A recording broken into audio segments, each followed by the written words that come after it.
Alrighty guys, welcome back to your remote learning experience. This lesson is for Friday the 17th, I believe, is the date for tomorrow.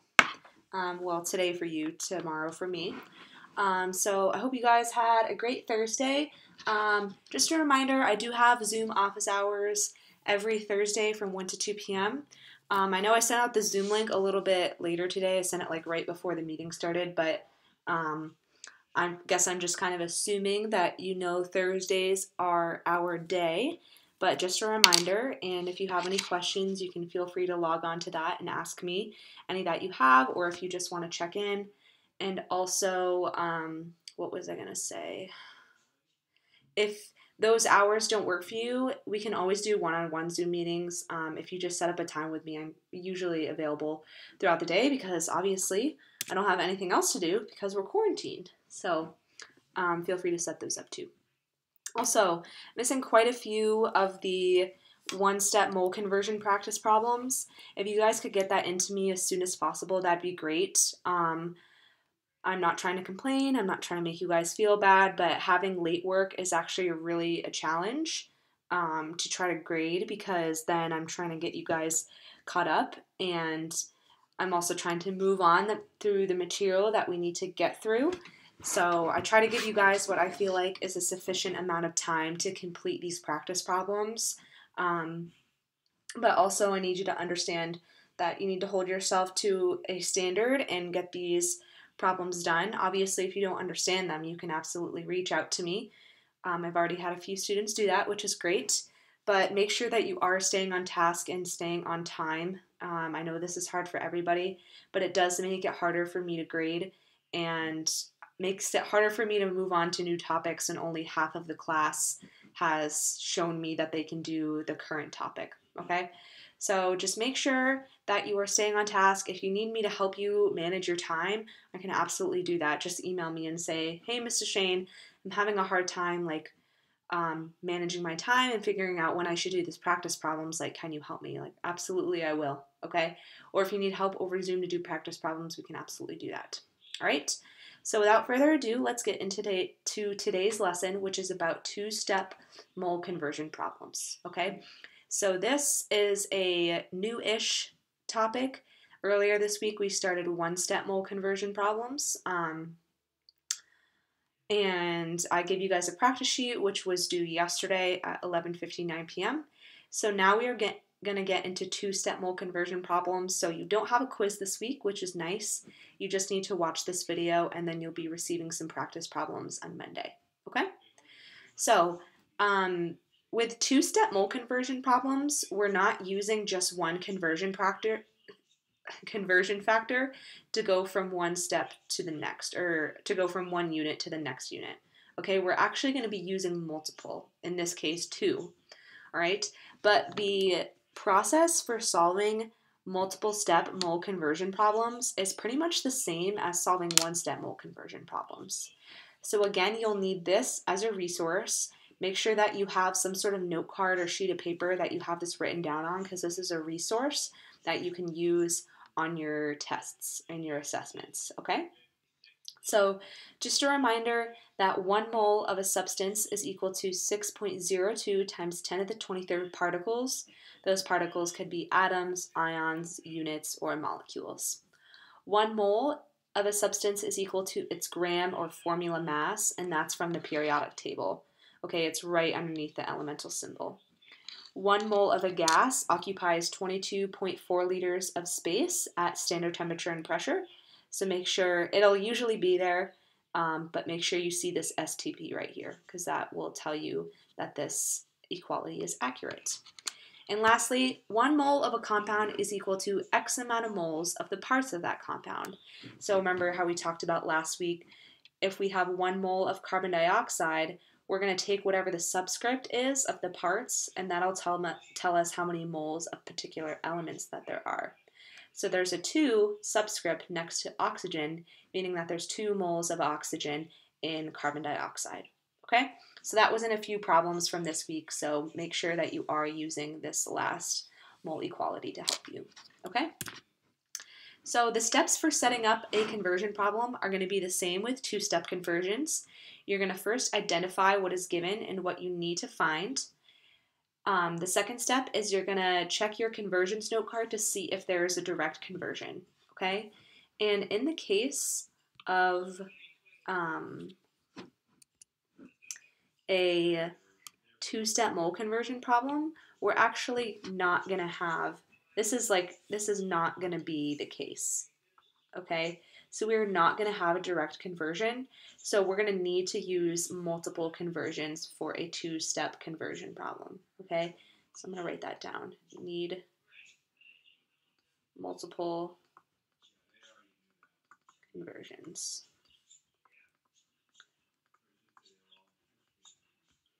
Okay? So, and the last step is to set up your conversion factor and solve the problem. Okay? So, this is not the case anymore. Today we are doing two-step mole conversion problems. Okay? So, we're getting a little bit crazy. All right? So, think of a two-step mole conversion problem. We've actually done a few of these when we were working on dimensional analysis. Okay? So, sometimes we had to go from, let's say, grams to, let's see,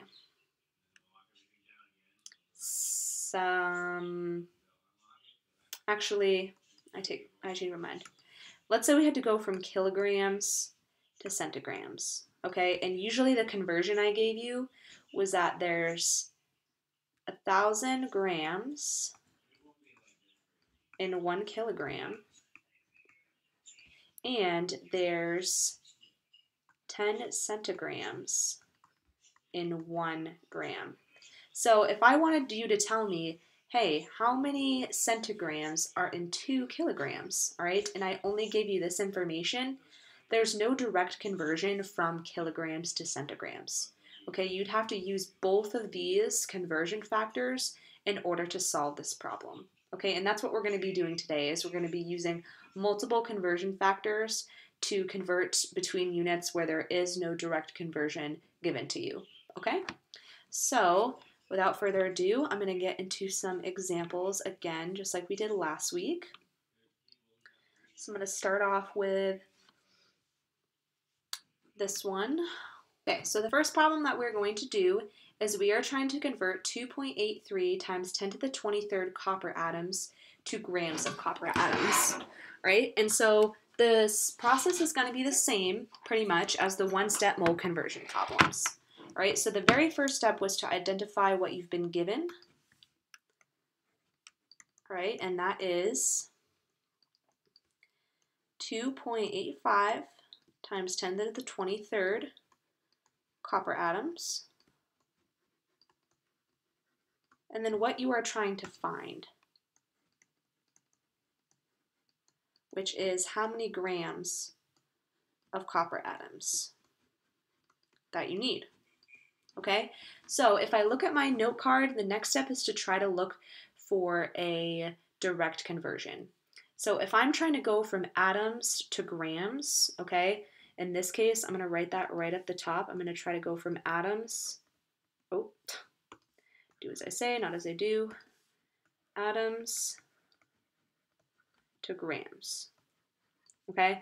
So if I look at my note card, you can see that there is no direct conversion from atoms to grams, okay? But we do have two conversions that have atoms and that have grams, okay? So we're looking at number 1 and 2 right here. The first one is that 1 mole is equal to 6.02 times 10 to the 23rd particles. Those particles could be atoms.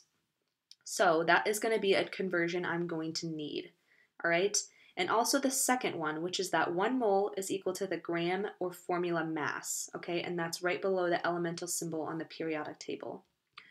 So that means that I'm going to write down those two conversions because they both contain units that I'm working with here, okay? So I'm going to write that down. And I'm going to make it specific to this problem, okay? So my given conversion factor, I'm going to call it, is that 1 mole of copper atoms is equal to 6.02 times 10 to the 23rd copper atoms. And it's important to identify which conversion factors go with the given and which one go with the find, because you'll see in a sec that it's going to line up nice and neat when we actually do the problem, right? And my find conversion factor is that 1 mole of copper is equal to, if I go to the periodic table really quick, dynamic go. All right, for copper, 63.55, I'm gonna say. All right, so 1 mole of copper is equal to 63.55 grams of copper. Okay, so these are the two conversions that I'm going to want to use for this problem. Okay, so the next step is to actually set up the conversion table and solve the problem. Okay, so I'm going to try to use as much space, much space as I can on this sucker. All right, so I'm actually going to draw a table where I'm able to put two conversion factors in, and it's going to look just like this. For a two-step conversion problem, this is what you're going to do.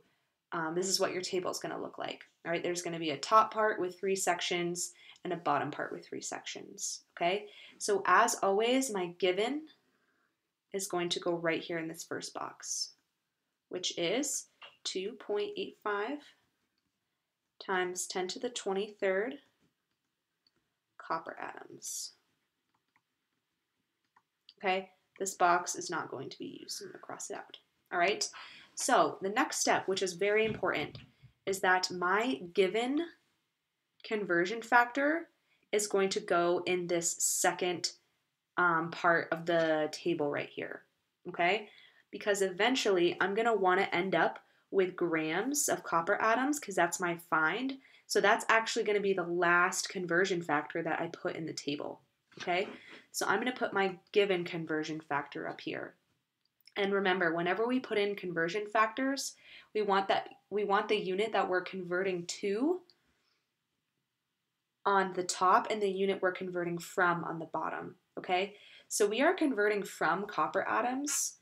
So that means that 6.02 times 10 to the 23rd copper atoms goes on the bottom, so that eventually these units will cancel out. And on the top, we want to put 1 mole of copper atoms. Okay?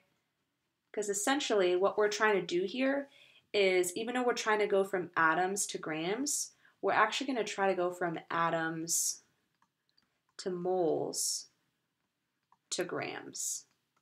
Because that's kind of the common denominator here, is that both of these conversion factors involve moles. So mole is going to kind of be the middleman here in order for us to go from atoms to grams. Okay, so this is where your given conversion factor goes.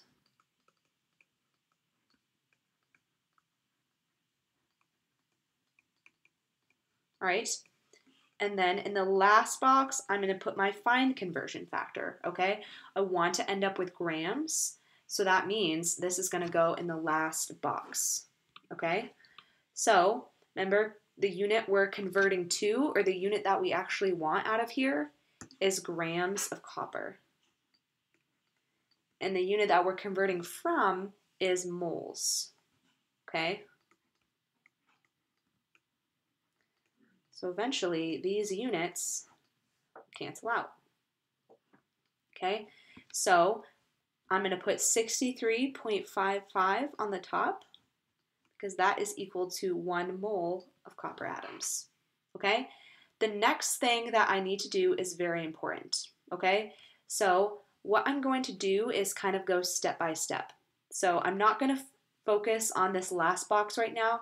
I'm going to focus on these first 2 boxes, okay? So first I'm going to multiply 2.85 by 1, okay? And when I get that, I get 2.85. and I'm going to actually divide that, or sorry, 2.85 times 10 to the 23rd, okay? And then I'm going to divide that by 6.02, okay? So let me get a calculator real quick. Did you guys see Carol Baskin was on Google search? Not surprised. So 2.85 divided by 6.02. So it's 0.473.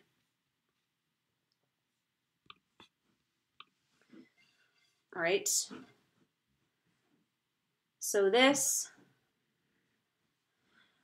2.85 times 10 to the 23rd times 1 is itself, and then you're going to divide that by 6.02 times 10 to the 23rd, okay?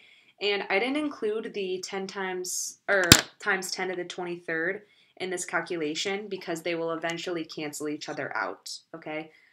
You'll see that if you actually put it in the calculation and do it the way I did, it'll be exactly the same, okay? And the last thing I need to do is multiply that 0.47 by 63.55 and then divide that by 1, okay? So I'm going to multiply this by 63.55, and if I divide that by 1, it's just the same, okay?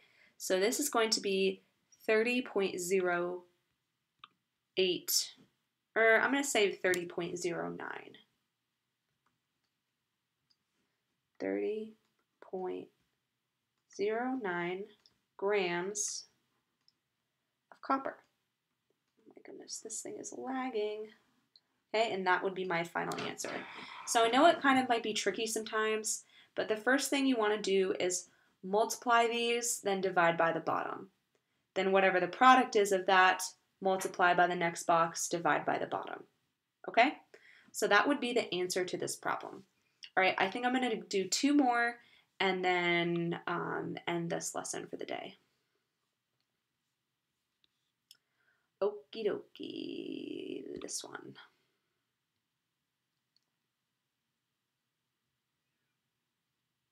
Okay, so right now I'm trying to go from 1.84 liters of hydrogen sulfide gas at standard temperature and pressure to grams of hydrogen sulfide gas, okay? So looking at my handy dandy note card, I can see that there is no direct conversion, or actually, silly me, we need to identify the given and the find first.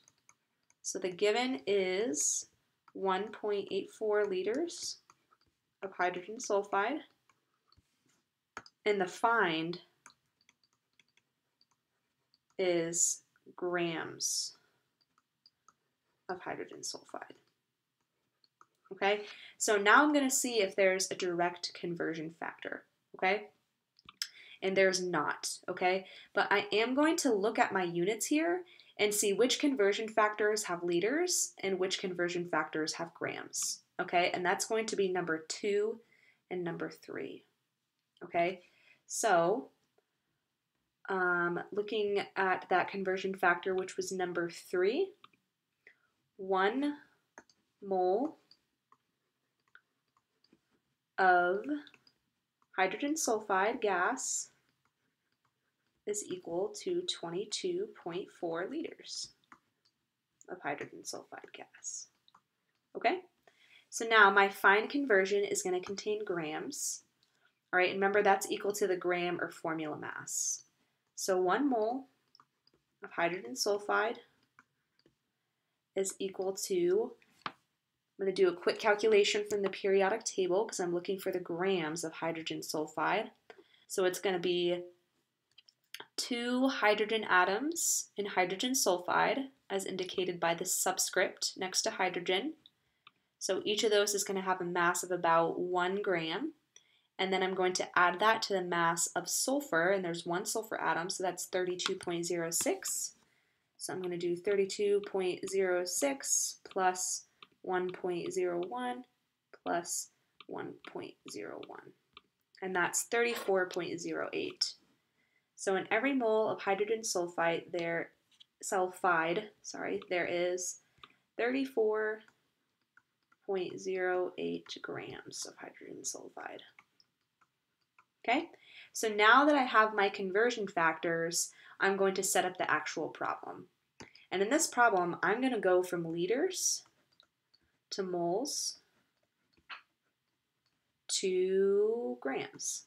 Okay, so in almost every two-step conversion problem we're going to do, the moles is going to be the middleman. Okay, because we can't directly go from liters to grams, so the moles is going to help us get from liters to grams. Okay, so I'm going to set up my table. Remember, it's 3 different sections this time. The given will always go right here in this top left.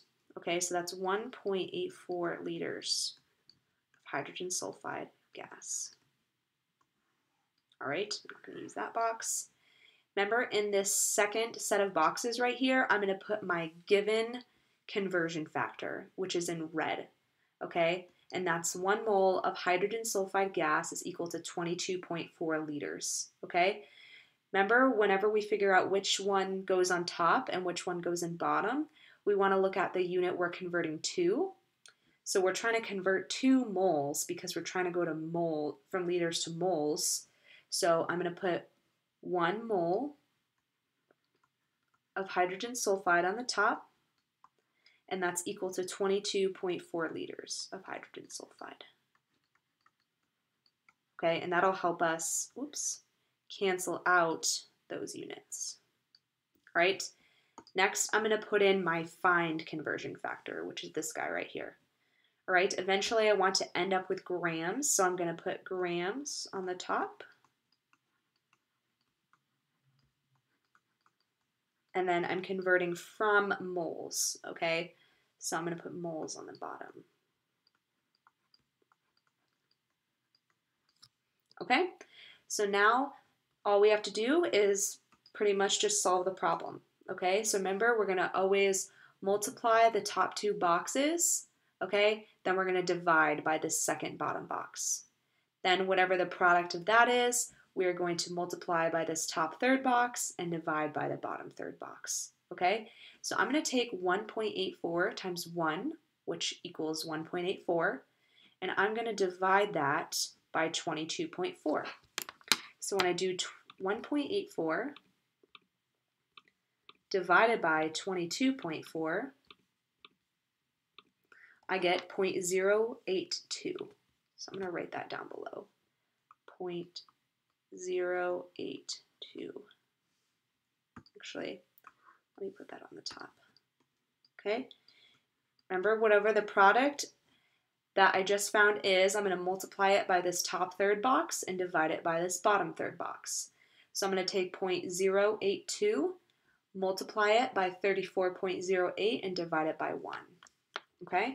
So I'm going to multiply this by 34.08, and I get around 2.8, so I'm going to round up a little bit.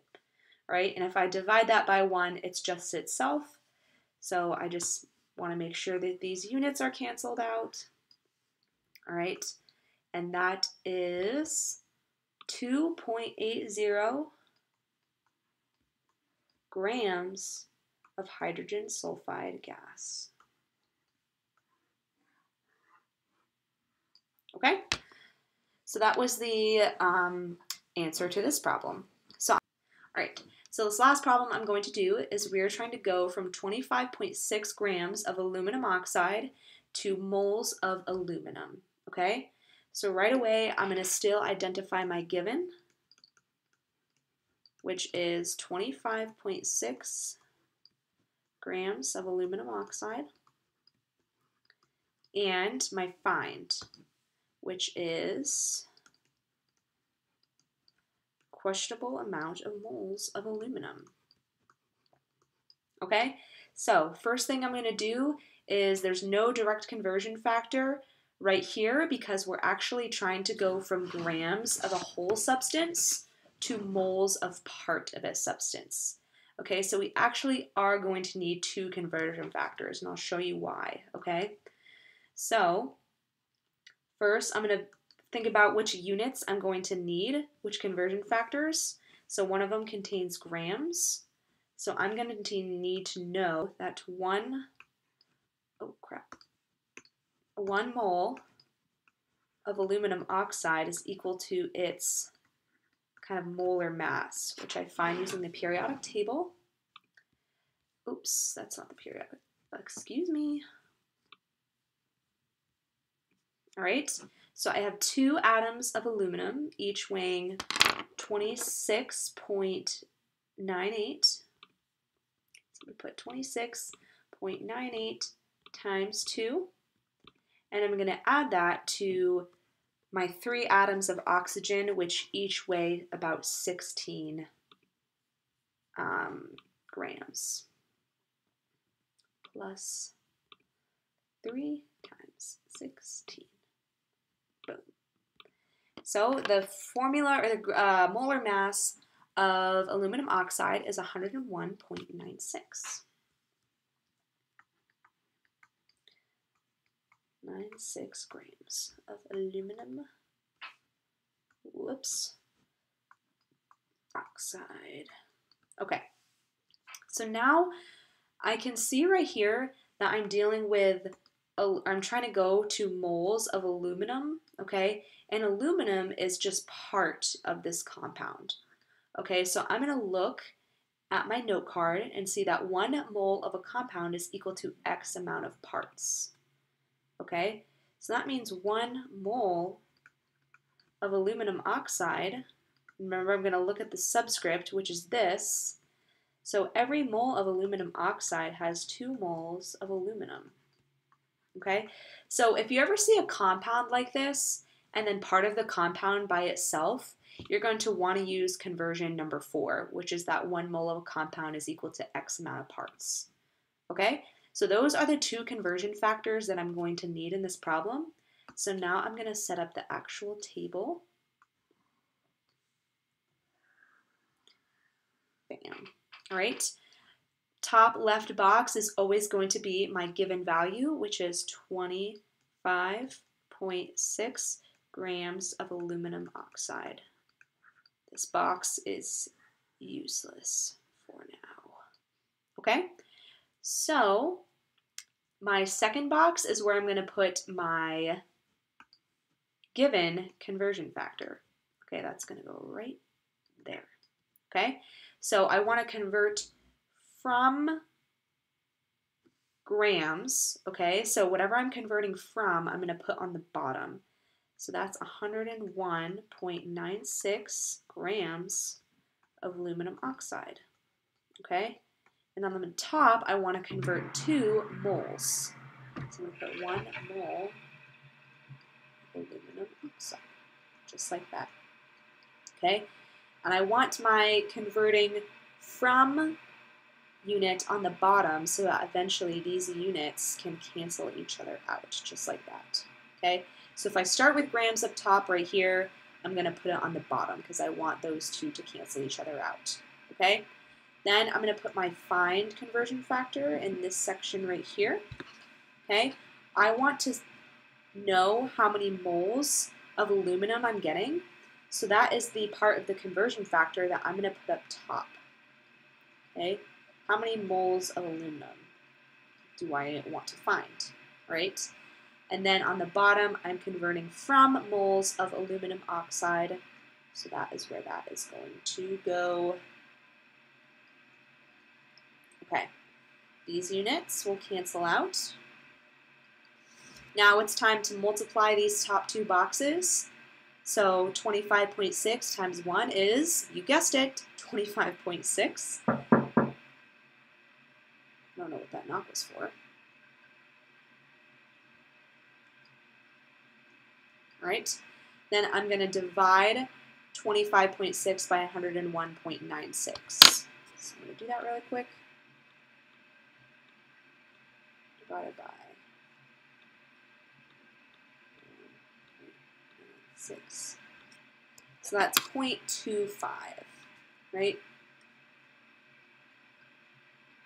Now I'm going to take that number, multiply it by this top third box, divide it by the bottom third box. So 0.25 or whatever this number was, multiply that by 2. If I divide that by 1, it's just itself, so I'm going to put 0.50. Okay? So my answer is that 25.6 grams of aluminum oxide is equal to 0.50 moles of aluminum. Okay? So I know this process can be a little bit tricky, so please feel free to reach out to me with questions. Your only job today is just to watch this video, and you'll see some practice problems coming your way very soon. Okay? Probably after this weekend. So I hope you guys have a fantastic rest of your day. Give your brain a break to cool down, because I know this is kind of tricky. And just have a fantastic weekend. Get outside if you can. And yeah, stay healthy and stay safe.